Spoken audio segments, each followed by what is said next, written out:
E o tema desta conferência, deste congresso, é uma igreja saudável. O que é uma igreja saudável? Então, nós temos diante de nós aqui a tarefa de falar de saúde. Uma igreja saudável, então vamos falar da saúde da igreja.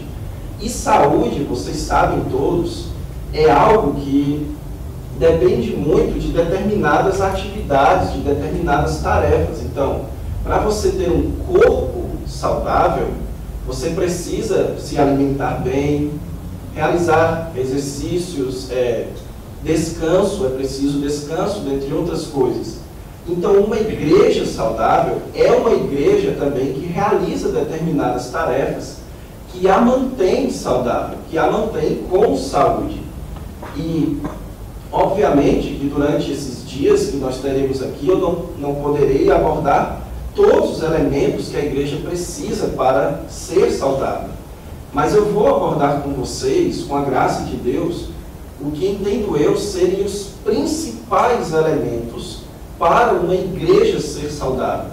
Elementos estes que se a igreja não praticar qualquer um deles, ela não tem como ser uma igreja saudável.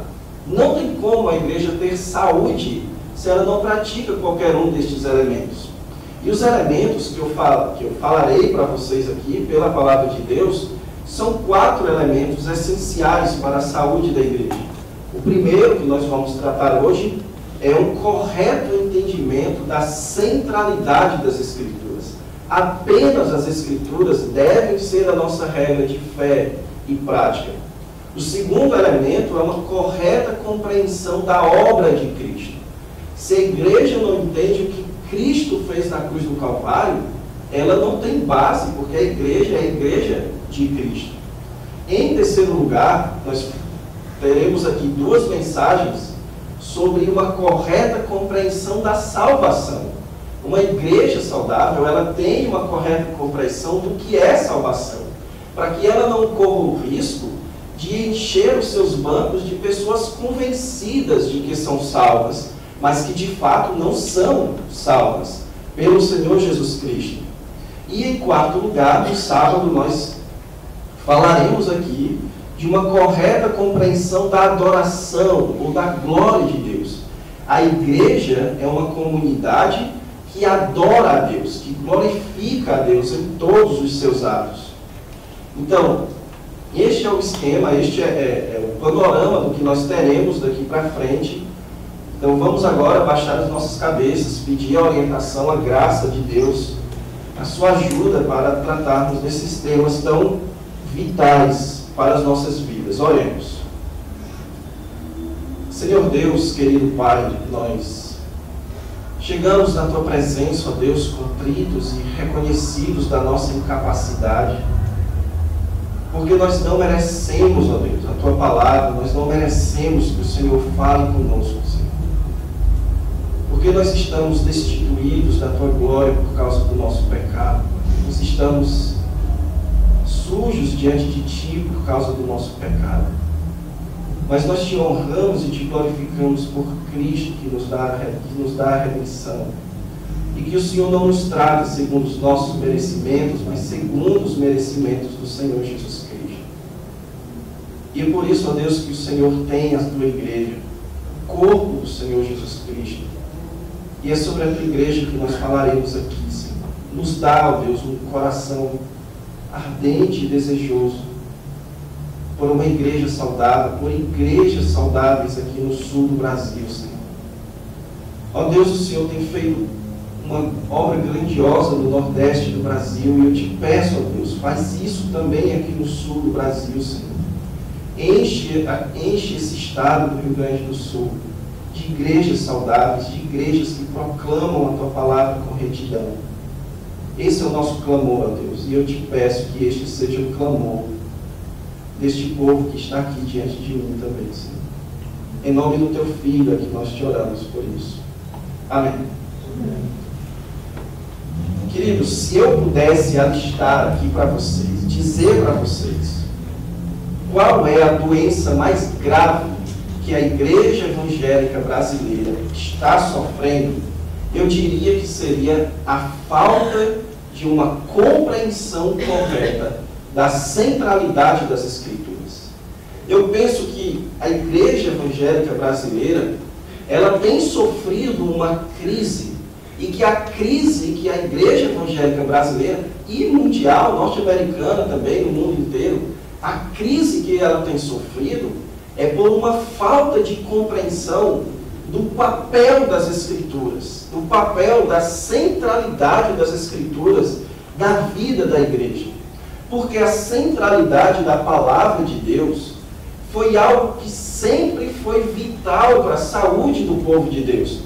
Eu posso falar aqui para vocês de Moisés, que dava uma considerável atenção à pregação da palavra de Deus. O livro de Deuteronômio nada mais é do que uma coletânea de pregações de Moisés. Então ele era um pregador da nação de Israel. O seu sucessor, Josué, também era um pregador.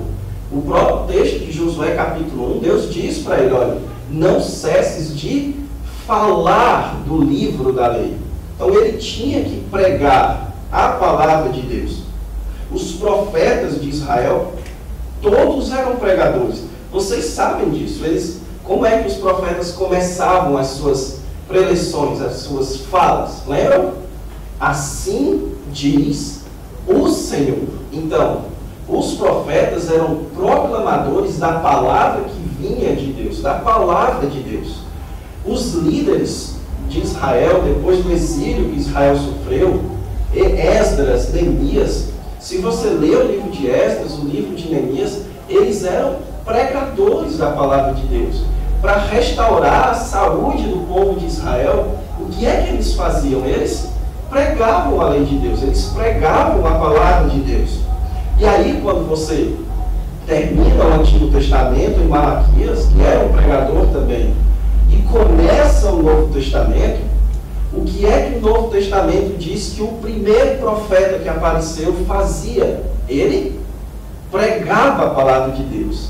Ele anunciava que o reino de Deus estava chegando, ele era um pregador. E Jesus Cristo?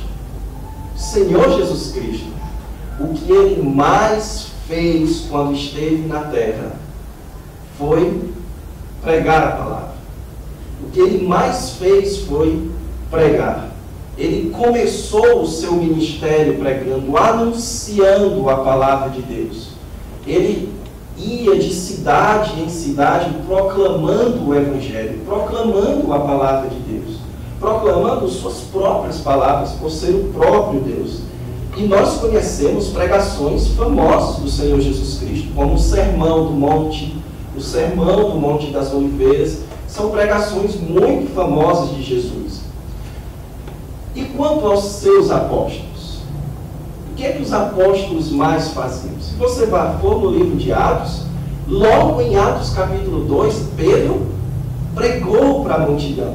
Atos capítulo 3, Pedro pregou para outra multidão. O que é que Paulo mais fazia quando chegava nas cidades?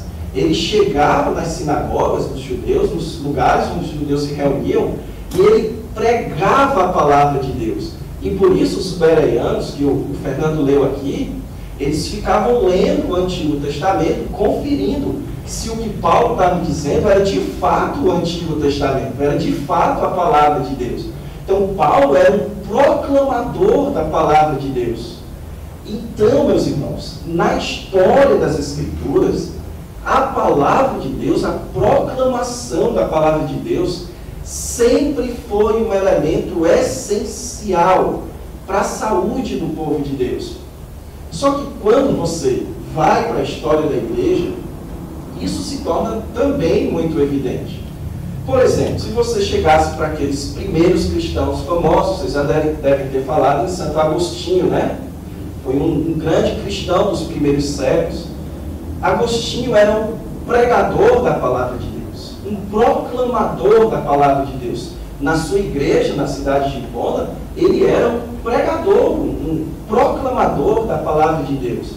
Se você for na Reforma Protestante, vocês sabem que a igreja passou por um período de extrema escuridão na Idade Média, onde as tradições, os dogmas, os símbolos começaram a entrar e a palavra de Deus não era proclamada. A Bíblia foi deixada de lado. O povo não lia a Bíblia na Idade Média. A igreja não proclamava a Bíblia. E aí você tem homens como Lutero e Calvino que fizeram uma reforma da igreja edificado em um lema, sola escritura, ou seja, a Bíblia é a nossa regra de fé. A Bíblia é a palavra que guia a nossa vida. Nós devemos ser seguidores e proclamadores da Bíblia, da palavra de Deus. Só a Bíblia manda nas nossas vidas. A Bíblia é quem guia a vida da igreja. Só as Escrituras. E os seguidores dos reformadores, os chamados puritanos, eram grandes pregadores da palavra de Deus. Homens como o evangélico mais conhecido dos Estados Unidos, Jonathan Edwards, talvez alguns aqui já tenham ouvido falar, era um grande proclamador da palavra de Deus. E quando Edwards proclamou a palavra de Deus, Deus realizou um verdadeiro avivamento espiritual nos Estados Unidos. Em cidades e cidades, muitas pessoas sendo convertidas por causa da proclamação fiel das Escrituras. Ou seja, tanto na história bíblica quanto na história da igreja, sempre que a igreja se manteve fiel à centralidade das Escrituras, ela foi uma igreja saudável. Sempre que a igreja é fiel à proclamação das Escrituras, ela é uma igreja saudável. Agora, olhando para o nosso país, para o Brasil, qual o quadro que nós vemos? Será que a Bíblia é central nas igrejas aqui brasileiras, nas igrejas do nosso país? Será que é assim? Será que as igrejas têm feito de fato as Escrituras a sua principal regra de fé e prática? Será que se você for na grande maioria das igrejas aqui no Brasil e sentar no banco e ouvir o pastor pregar, é a Bíblia que você vai ouvir sendo proclamada? Eu creio que você concorda comigo que não é assim. As coisas não estão assim. Infelizmente, a igreja brasileira está doente porque ela rejeitou as Escrituras. Porque ela não coloca as Escrituras como central a sua proclamação. Elas não colocam as Escrituras. Então, o meu propósito aqui com vocês, meus irmãos, com essa pregação aqui, é demonstrar para vocês que a igreja, a pregação, a centralidade das Escrituras é essencial para a saúde da igreja. E eu não sei se há pastores e líderes aqui presentes, eu sei que há alguns irmãos que trabalham ensinando nas igrejas. E eu quero falar especialmente a você, que abre as Escrituras, que tem o papel de ensinar na sua igreja. Pregue as Escrituras. E vocês que são membros de igrejas, essa mensagem é muito importante para vocês. Porque vocês precisam esperar que uma igreja seja proclamadora da palavra de Deus. Uma igreja saudável é uma igreja que é centralizada nas Escrituras. E eu penso que não há melhor texto nas Escrituras para falarmos disso do que 2 Timóteo, capítulo 4, versos de 1 a 4. Abra sua Bíblia, por favor, nesse texto. 2 Timóteo, segunda carta de Paulo a Timóteo, capítulo 4, versículos de 1 a 4.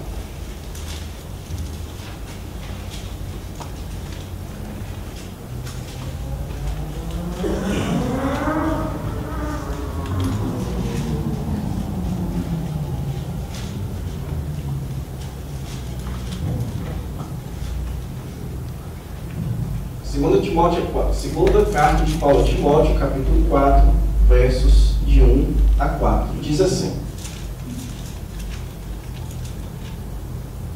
Conjuro-te perante Deus e Cristo Jesus, que há de julgar vivos e mortos pela sua manifestação e pelo seu reino, prega a palavra, insta, quer seja oportuno, quer não, corrige, repreende, exorta com toda a longanimidade e doutrina. Pois haverá tempo em que não suportarão a sã doutrina. Pelo contrário, cercar-se-ão de mestres segundo as suas próprias cobiças, como que sentindo coceiras nos ouvidos. E se recusarão a dar ouvidos à verdade, entregando-se às fábulas. Irmãos, eu entendo que este texto aqui, ele está querendo nos dizer, Paulo está dizendo aqui para Timóteo, nos ensinando que as Escrituras, a palavra de Deus, ela deve ser central na vida da igreja. Que Timóteo, como pastor daquela igreja, a quem Paulo estava escrevendo, ele deveria colocar como sua principal tarefa a pregação da palavra. Então, a saúde da igreja depende da proclamação fiel da palavra de Deus. E eu quero dar aqui, por meio desse texto, 3 razões pela qual a proclamação fiel à palavra de Deus é essencial para a igreja. Em primeiro lugar, por causa da sua obrigatoriedade. Deus ordena a sua igreja que ela seja uma proclamadora da palavra de Deus. Paulo escreveu essa carta aqui a Timóteo, meus irmãos, quando ele estava preso em Roma, certo? Ele estava na sua última prisão, prestes a morrer, a ser executado. E o texto, a carta de Paulo a Timóteo, é a sua última carta escrita. Então, o que nós temos aqui são as últimas palavras do apóstolo Paulo.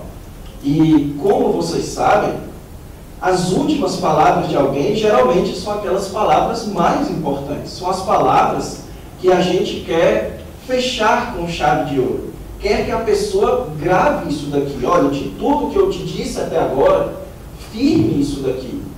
Então, a carta de Paulo a Timóteo, que essa última carta, foi uma carta endereçada em um momento em que Timóteo não estava passando um bom tempo no seu ministério. Ele estava passando por um ministério que estava fracassando ali. Ou seja, Timóteo estava começando a desfrutar a perseguição, abandono de crentes da igreja, pessoas seguindo a outros profetas, a falsos profetas, e abandonando o ministério pastoral de Timóteo. E além disso, Timóteo certamente estava muito triste com o fato de que o seu grande mentor, o seu grande amigo, o apóstolo Paulo, estava prestes a morrer. E aí Paulo escreveu essa carta para dar força a Timóteo, para estimular a Timóteo a continuar firme na sua jornada. Que Paulo estava indo, ele já tinha combatido o bom combate, mas agora era a vez de Timóteo combater esse combate. E o que nós notamos aqui, meus irmãos, é que o assunto sobre o qual Paulo edificou a sua carta a Timóteo, a sua última carta a Timóteo, é sobre a palavra de Deus. Essa carta a Timóteo, ela tem 4 ordens principais. Você tem uma ordem no capítulo 1, verso 8, onde Paulo diz: não te envergonhe do testemunho do nosso Senhor Jesus Cristo. Ou seja, não deixe de falar de Cristo, não deixe de proclamar a Cristo. A segunda ordem, no capítulo 2, é: transmite o que eu ensinei a outros. Então, transmite a minha palavra, a palavra de Paulo, a palavra de Deus, a outras pessoas. No capítulo 2, versículo 15, maneja bem a palavra para evitar disputas inúteis. Ou seja, Timóteo, seja um bom estudante da palavra de Deus, para você evitar discussões inúteis. E a outra ordem, a última ordem que Paulo dá, muito forte, é aqui no capítulo 4, versículo 2, que nós lemos. Prega a palavra. Prega a palavra.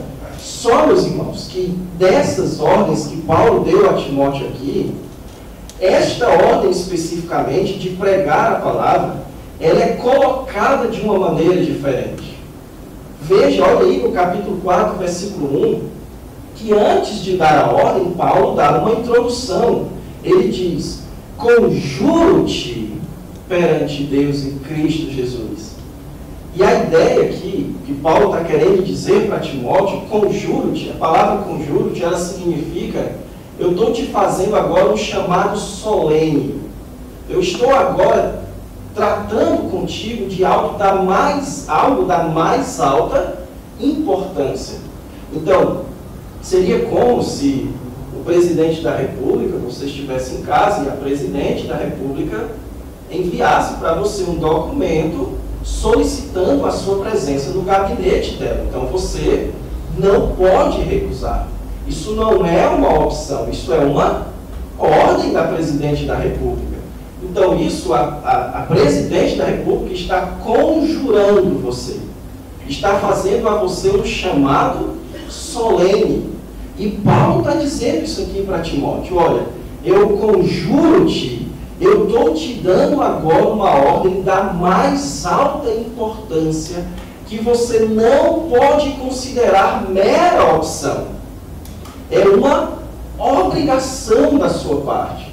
Eu estou lhe dando agora uma das principais ordens que eu já lhe dei. E olha só o que é que ele faz aqui, meus irmãos. Olha como o que Paulo fez com Timóteo aqui. Ele diz: olha, conjuro-te perante Deus e Cristo Jesus, que há de julgar vivos e mortos. Então veja, Paulo arma aqui um tribunal para dar essa ordem para Timóteo. Ele diz: olha, eu estou te dando uma ordem e eu chamei uma testemunha para essa ordem que eu estou te dando. Quem é a testemunha que Paulo está chamando aqui? Deus e Cristo Jesus. E a ideia aqui é diante do Deus Cristo Jesus. É isso que Paulo está querendo dizer. Deus e Cristo Jesus, ele está chamando aqui Jesus de Deus. Que Jesus é Deus e Cristo. Então, eu estou chamando Jesus como minha testemunha dessa ordem que eu estou te dando. Mas, além disso, Jesus não apenas é a testemunha. Ele é o juiz também. Ele vai julgar. Então, eu vou te dar agora, estou te fazendo aqui um chamado. E Jesus é testemunha desse chamado que eu estou te fazendo. Mas ele vai pedir contas. Ele é testemunha, mas ele há de pedir contas. E qual é o chamado do apóstolo Paulo aqui? Prega a palavra. Não existe obrigação maior do pastor de uma igreja do que pregar a palavra. Proclamar, isso significa a palavra pregar. Proclamar a palavra, divulgar a palavra, testemunhar a palavra, falar da palavra de Deus para os outros. Pregar a palavra, e Cristo é testemunha de que você tem que pregar a palavra. É isso que Paulo está dizendo. Em outras palavras, irmão, se eu pudesse transliterar aqui, o que Paulo está dizendo para Timóteo é o seguinte: olha, Timóteo, eu já te dei várias ordens, já te dei várias recomendações até aqui. Mas agora eu quero que você preste muita atenção. Porque agora eu vou fazer um chamado solene a você aqui. E eu quero lhe dizer que eu estou te falando isso na presença do Senhor Jesus Cristo. Cristo é testemunha do que eu estou lhe dizendo. E quero lhe dizer também que você vai prestar contas se você não fizer isso. E o que é que você tem que fazer, Timóteo? Prega a palavra. Não é opção, meus irmãos. É obrigação. A proclamação da palavra na igreja é uma obrigação, não é opção. Isso, meus irmãos, já poderia aqui nos ensinar algumas verdades muito importantes. Em primeiro lugar, não existe culto sem pregação da palavra de Deus. Não existe. Certo? Então, eu conheci um amigo meu, na minha época de seminário, que ele disse assim: Neto, na minha igreja, de vez em quando, para dar uma mudada, Eu, ao invés de pregar, eu faço tipo um jornal, um telejornal. Então a pessoa me faz uma pergunta, um repórter, e aí a gente vai falando da Bíblia ali para descontrair o pessoal. Irmãos, prega a palavra. Não é entretenimento, não é diversão, não é descontrair as pessoas. Prega a palavra. Isto é uma obrigação. Em segundo lugar, e aqui eu acho mais tocante ainda, Deus é testemunha. Se você tem feito isso ou não. Se a sua igreja tem feito isso ou não. Deus conhece os nossos corações. Deus conhece o que a gente faz.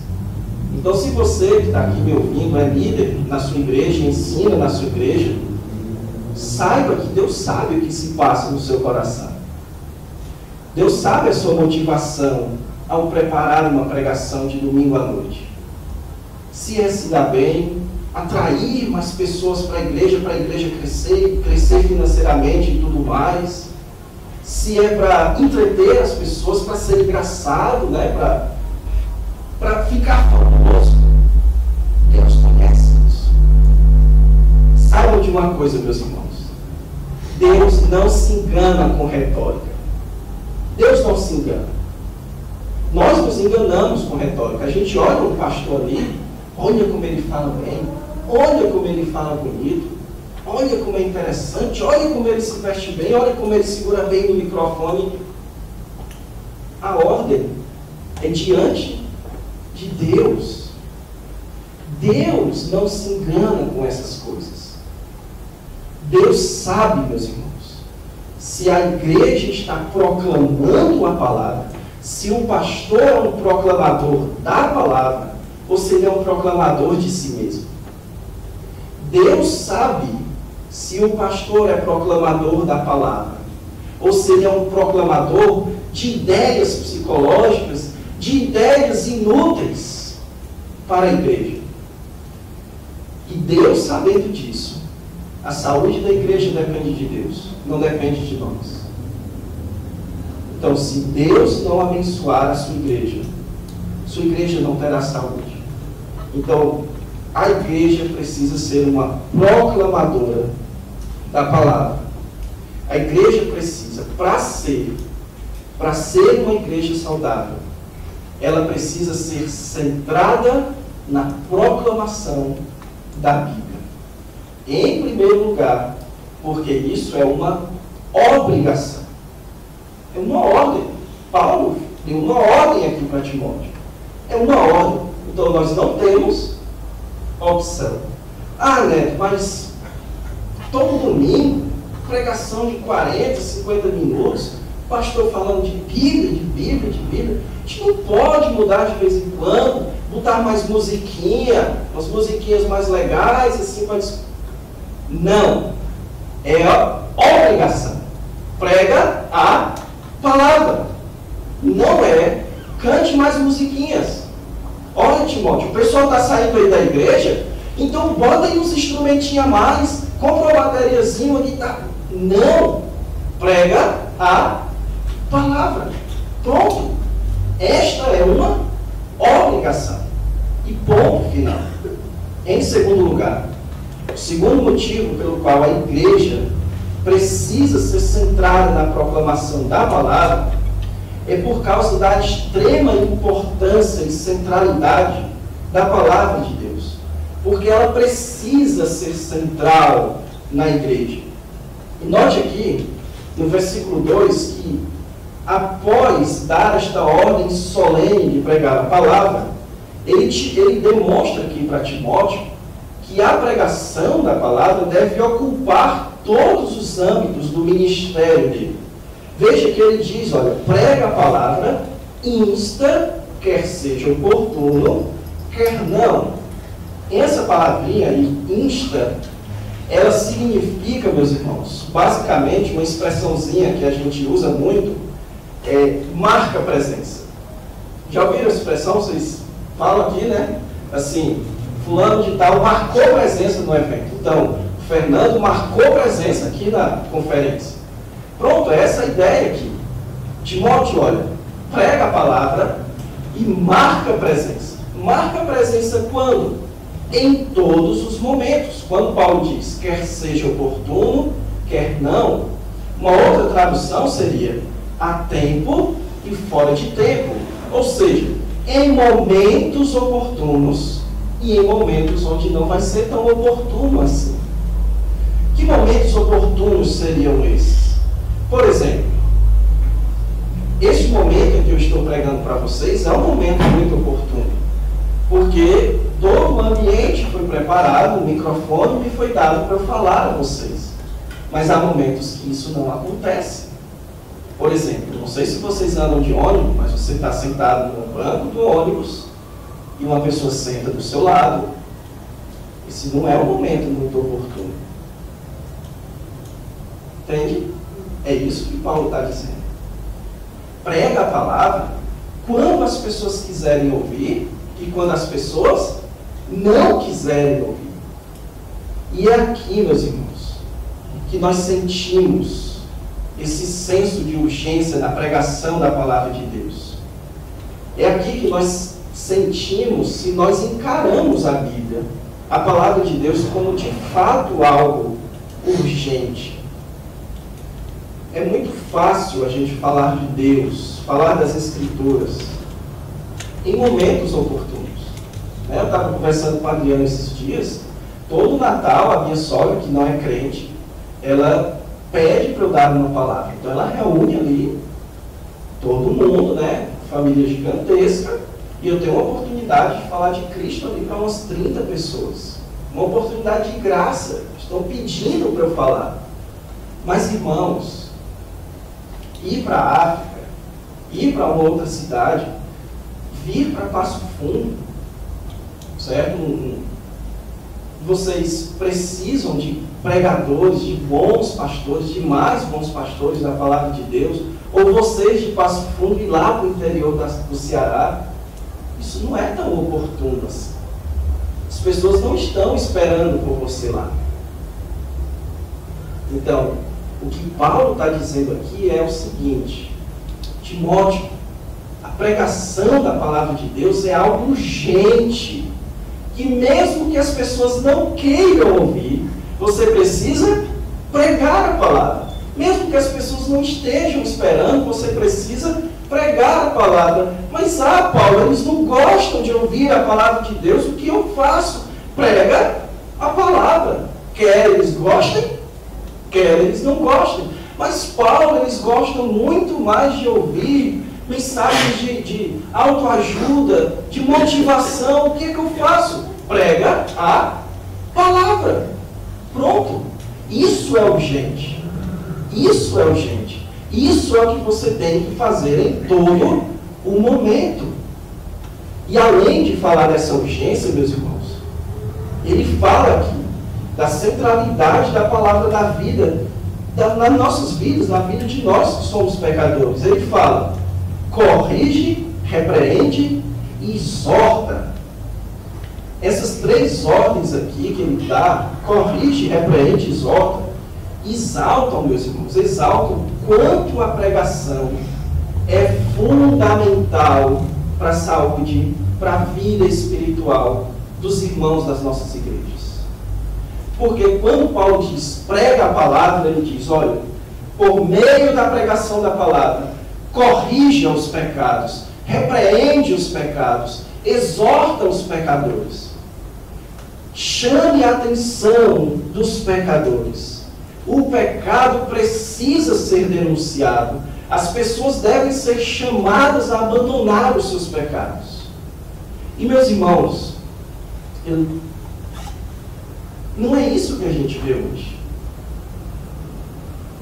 Difícil, hoje as pessoas não gostam muito de falar de pecado no púlpito. De dizer que você é pecador. Que as coisas estão difíceis na sua vida, de dizer, ao invés de dizer você é vitorioso, isso é muito fácil, todo mundo gosta. Mas de dizer, você é um derrotado pelo pecado, Cristo venceu na cruz por você, então se humilhe diante de Cristo. Isso é diferente. Abandone o seu pecado, Abandone aquele programa imoral que você assiste todo domingo ou toda semana. Abandone essa prática imoral que você faz no seu trabalho ou no seu quarto ou em qualquer canto. Abandone a corrupção, a desonestidade, o seu palavreado inútil e imoral. Abandone isso. As pessoas não gostam de ouvir isso. Isso expulsa pessoas das igrejas. Os bancos secam. Mas, graças a Deus, só ficam os saudáveis. Só ficam os saudáveis. A pregação precisa falar de pecado. Precisa corrigir. Ela é central, meus irmãos. Para que os irmãos, os crentes das igrejas, possam saber se estão andando de acordo com as Escrituras ou não. E abandonarem os seus pecados e andar de acordo com a vontade de Deus. E ele então encerra aqui a sua ênfase na centralidade das Escrituras, verso 2 aí, falando: com toda a longanimidade e doutrina. Ou seja, Paulo diz aqui, olha, Timóteo, prega em todo momento, corrige, mas em primeiro lugar, tenha paciência. Irmãos, de fato, o ministério da pregação exige muita paciência. Por quê?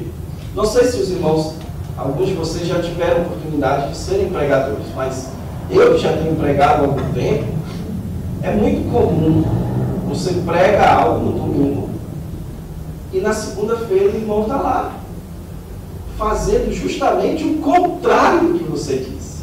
Aí no domingo você prega de novo e a mesma coisa. E a mesma coisa.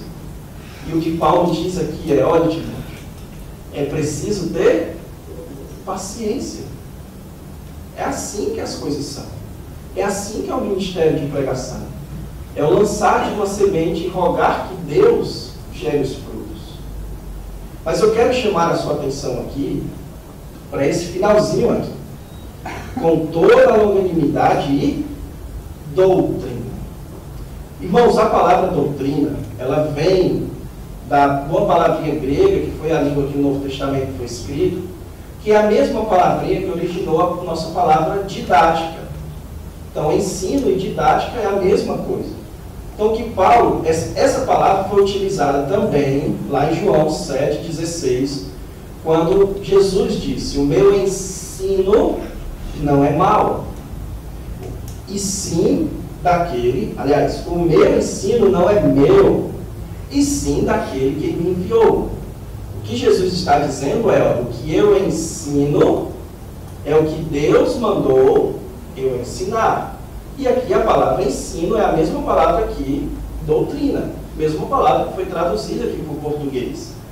Então o que Paulo está dizendo aqui para Timóteo é que pregação, meus irmãos, e aqui é um ponto que você precisa saber disso. Isso é importantíssimo para a sua vida. Pregação é ensino. Pregação é ensino. Pregação não é entretenimento.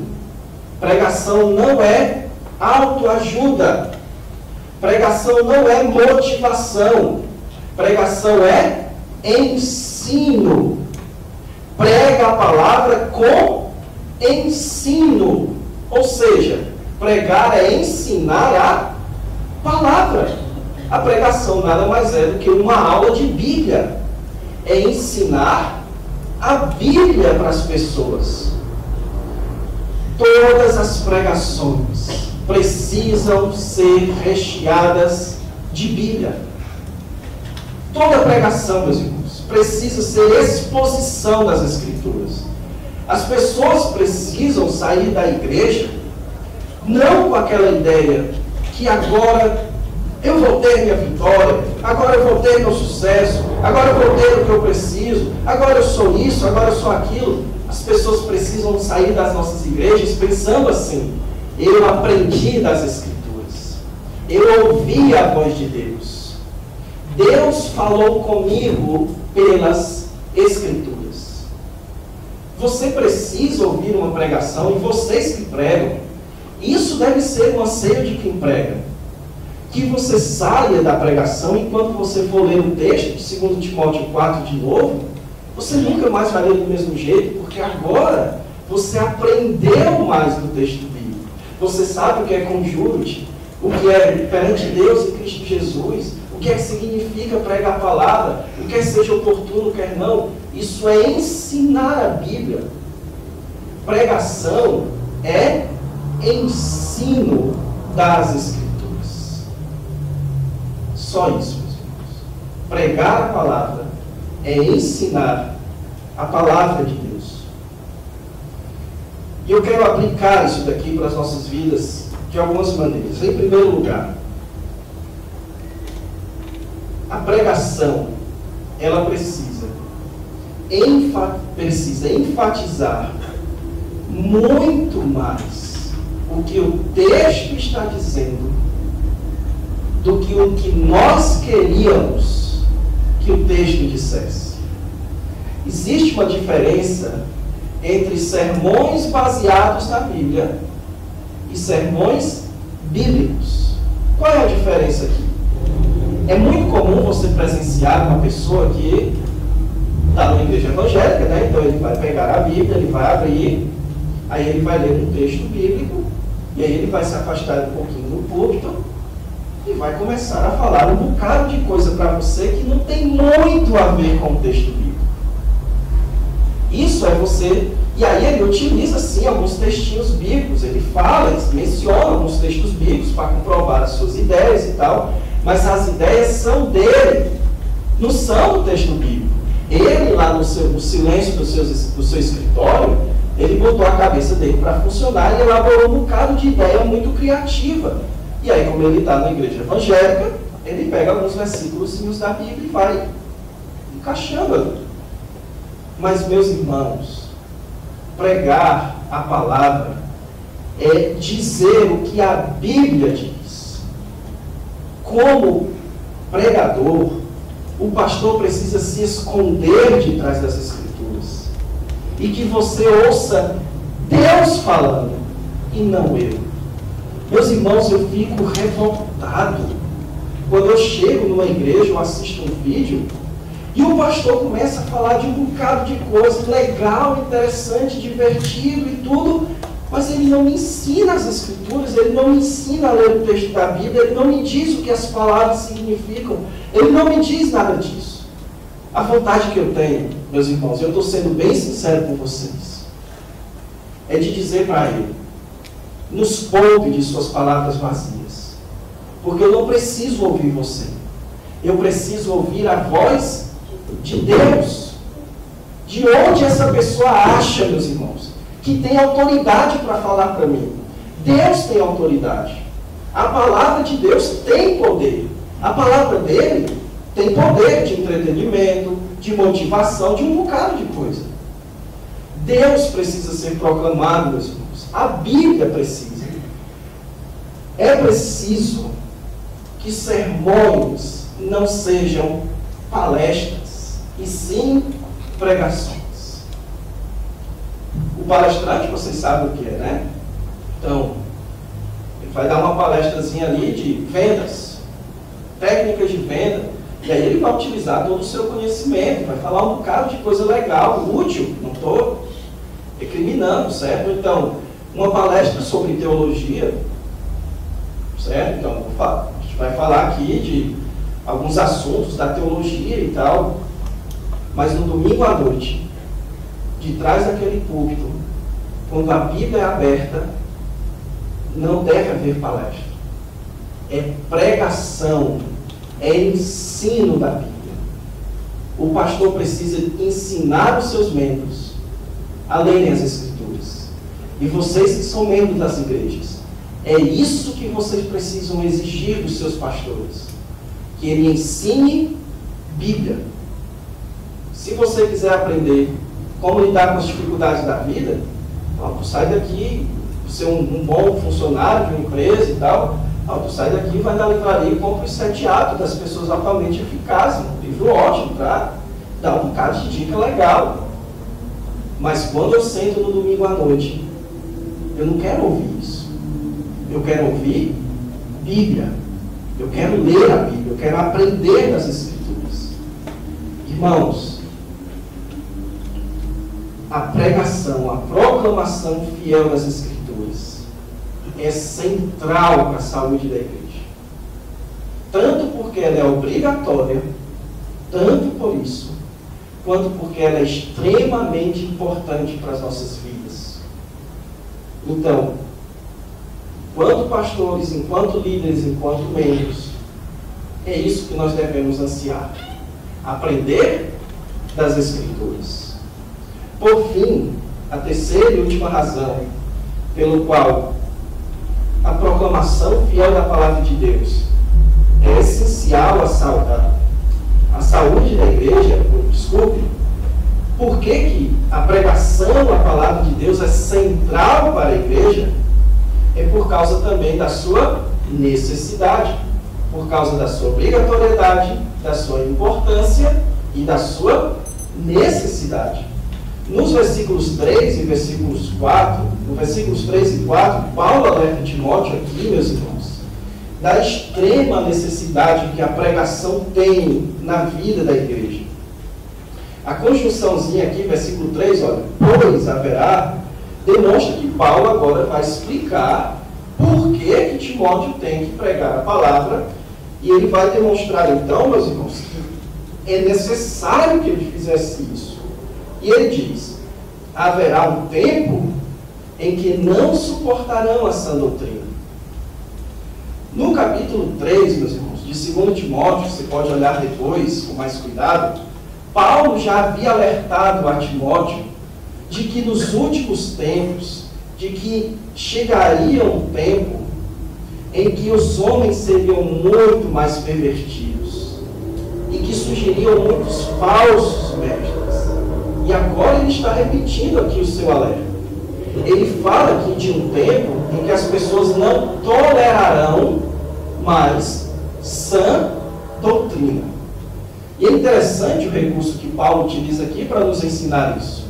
Porque ele diz no versículo 2, prega a palavra, quer seja oportuno, quer não. E a ideia, eu já falei para vocês, é a tempo e fora de tempo. E ele diz, olha Timóteo, prega a palavra a tempo, em todos os momentos, porque haverá um tempo em que eles não vão mais querer ouvir. É isso que Paulo está dizendo. E uma ilustração para a gente entender isso, meus irmãos, há algum tempo atrás, quando o meu filho Benjamin nasceu, a gente foi para o pediatra e, pela graça de Deus, a pediatra nos deu todas as orientações de como cuidar da saúde dele. E ela disse assim para nós, olha, durante esse tempo, 6 meses, você só tem que dar leite. Depois disso, só dê boa comida para ele. Porque se vocês derem comida ruim para ele agora, futuramente ele não vai querer comer mais comida boa. Se você só der pirulito, vocês têm pirulito aqui? Tem, né? Xilito, tem xilito aqui? Não? Se vocês só der essas comidinhas ruins que fazem mal, chiclete, bala, bombom, essas coisas, quando ele crescer, ele não vai mais querer comer coisa boa. E é o que Paulo está dizendo aqui para Timóteo. Olha, prega a palavra agora, porque senão depois eles não vão mais suportar. E vocês sabem, pessoal, o que é que significa a expressão sã doutrina? A palavra sã é uma palavra médica da época de Paulo e a palavra saudável. Tem tudo a ver com o nosso tema aqui. Haverá um tempo em que eles não suportarão algo saudável a eles.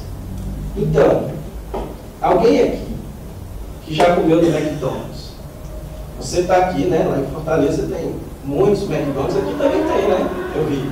Então, você tem aqui um McDonald's e você tem uma salada de frutas lá. Então, aí você tem o Big Mac, muito gostoso, uma salada de frutas. O que vai determinar o que você vai escolher é o que os seus pais ensinaram a escolher.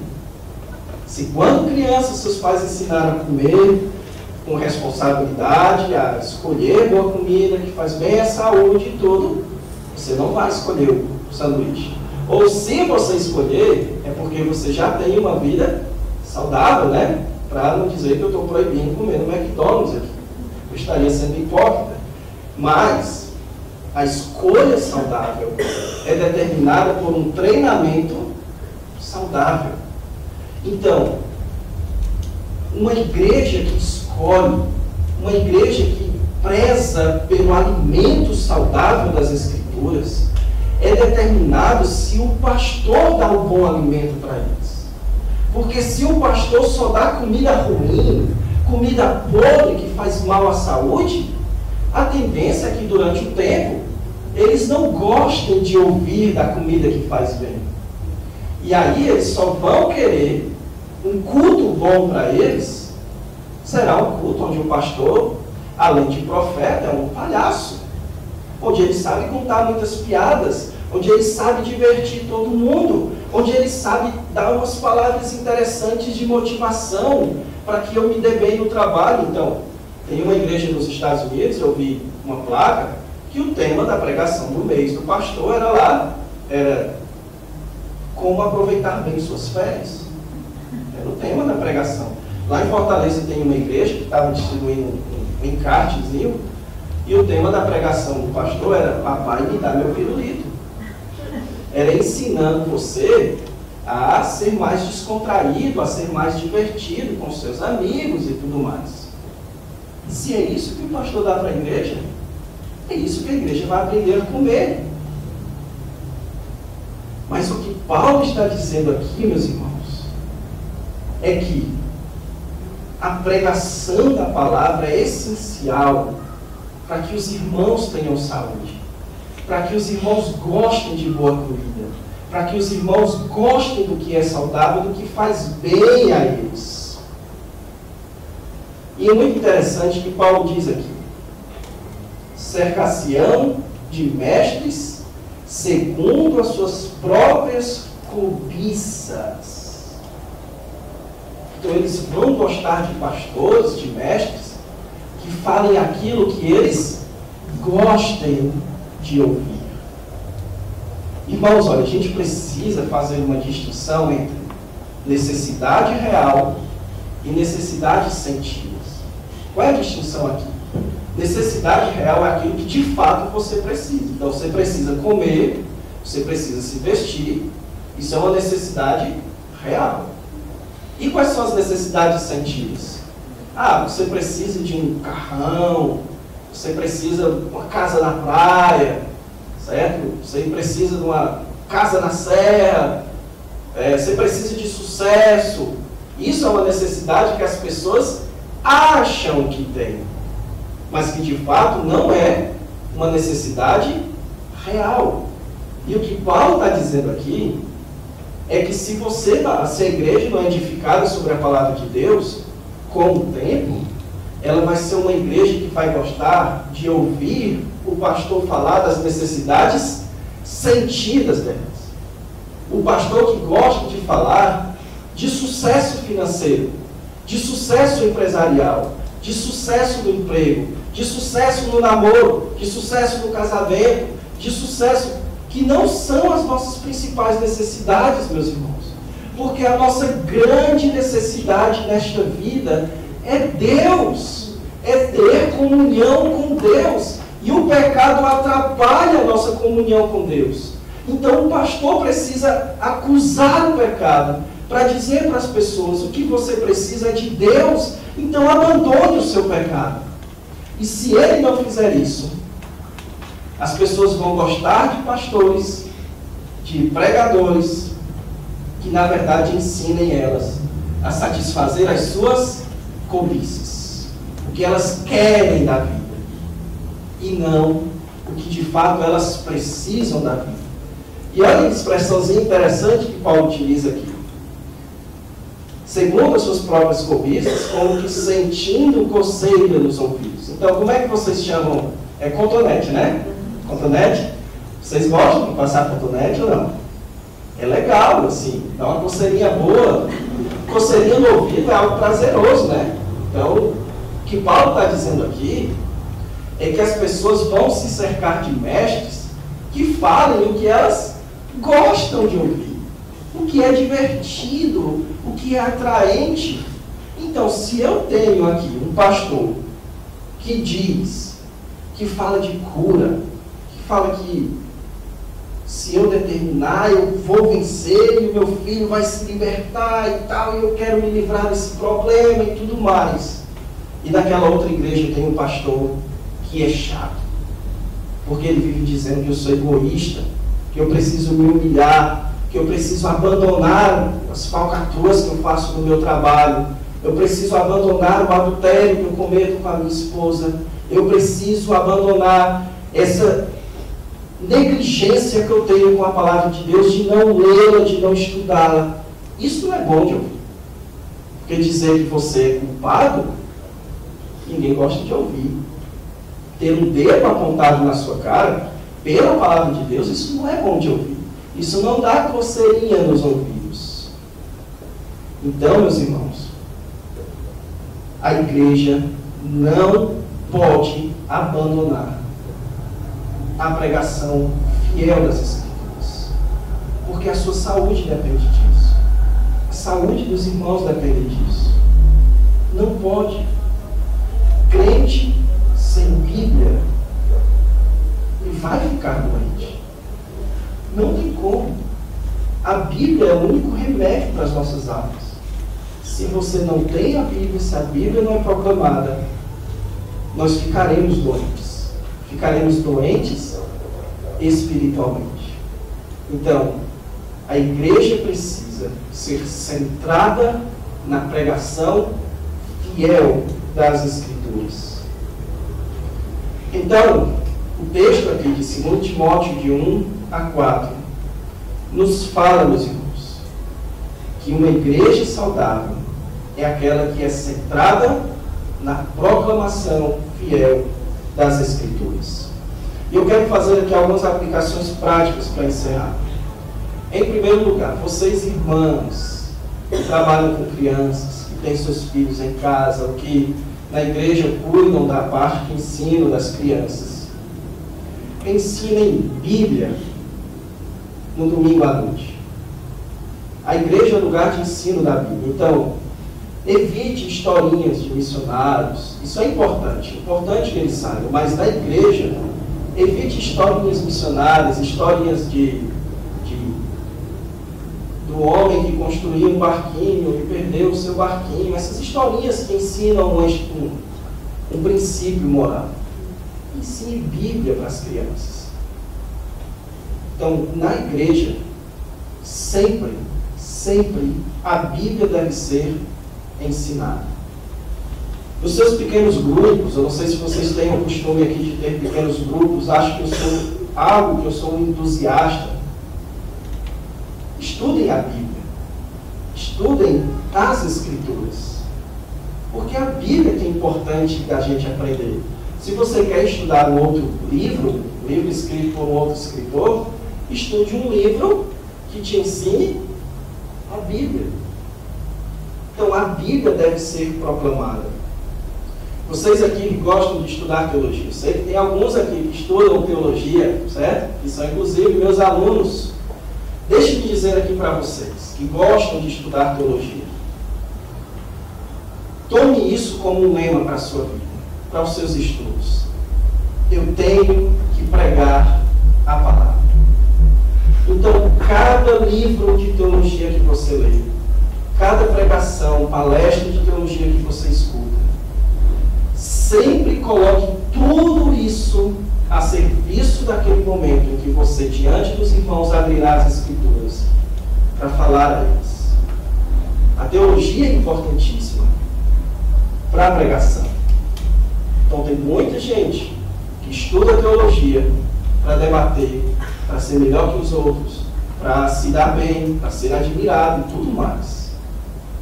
Mas nós que somos cristãos sérios, nós precisamos sujeitar todo o nosso conhecimento, todo o nosso estudo teológico à pregação da palavra. Todos os grandes teólogos da história da igreja foram grandes pregadores. Eu lhe desafio a me dizer o nome de um grande teólogo que não foi também um grande pregador? João Calvino foi um grande pregador. Agostinho foi um grande pregador. Lutero foi um grande pregador. Uma informação e curiosidade para vocês: Calvino, meus irmãos, ele pregava explicando versículo por versículo. E ele estava pregando no livro de Filipenses quando um problema aconteceu e ele teve que sair da igreja. Muitos anos depois a igreja chamou ele de volta. A primeira pregação dele, sabe qual foi? A continuação do texto que não havia parado. Ele era um grande teólogo que escreveu livros magníficos, mas tudo isso a serviço da pregação. Então coloque isso como um lema no seu ministério. E a você aqui que é pastor, que é líder da sua igreja, dedique-se ao estilo de pregação seriado, expositivo das Escrituras. Escolha um livro da Bíblia e exponha para os seus irmãos. É muito bom isso. Você escolhe, por exemplo, o livro de Mateus e você vai expor o livro de Mateus, as ideias do livro de Mateus, e assim, durante um tempo, você vai expor todo o Novo Testamento e depois o Antigo Testamento, e isso vai dar um conhecimento amplo para a sua igreja. Então faça isso. Faça isso. Evite pregações que não falam muito de Bíblia. Na verdade, não faça isso. Exponha as Escrituras.